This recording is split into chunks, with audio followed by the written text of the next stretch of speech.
নেদারল্যান্ডকে safe খড়কুটোর মতন উড়িয়ে দিল ভারতের বাঘিনীরা। ইন্ডিয়ার ওমেন্স বনাম নেদারল্যান্ডস ওমেন্সের আজকের ম্যাচটা যারা মিস করেছিলেন তারা ক্রিকেটের একটা ওয়ান সাইডে ধামাকা মিস করেছেন। আজকের ম্যাচের মেন হাইলাইট ছিল আমাদের মেয়েদের ওয়ান ম্যাচ শো। প্রথমে ব্যাটিংয়ে নেমে ইন্ডিয়ান ব্যাটাররা ডাচ বোলারদের তুলোধনা করে বোর্ডে পাওয়ার প্রমাণ রান করেছে।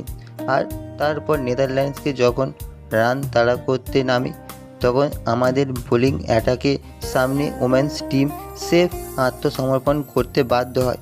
ম্যাচের আসল টার্নিং পয়েন্ট ছিল পাওয়ার প্লেতেই ওদের টপ অর্ডারকে ধসিয়ে দেওয়া।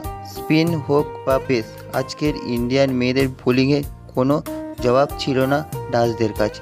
কাদের কিনারা থেকে ম্যাচ কীভাবে নিজেদের পকেটে পুরতে হয় টিম ইন্ডিয়া আজ আবার দেখালো। আমাদের মেয়েদের এই বিশ্বজয়ী পারফরমেন্সে আপনার কতটা গর্বিত করলো কমেন্টসে অবশ্যই জানান। আর ইন্ডিয়ার ওমেন্স টিমের গর্জনের সাপোর্টে করতে সেভ 1 সেকেন্ড সময় নিয়ে ভিডিওটা লাইক করে চ্যানেলটা সাবস্ক্রাইব করে দিল।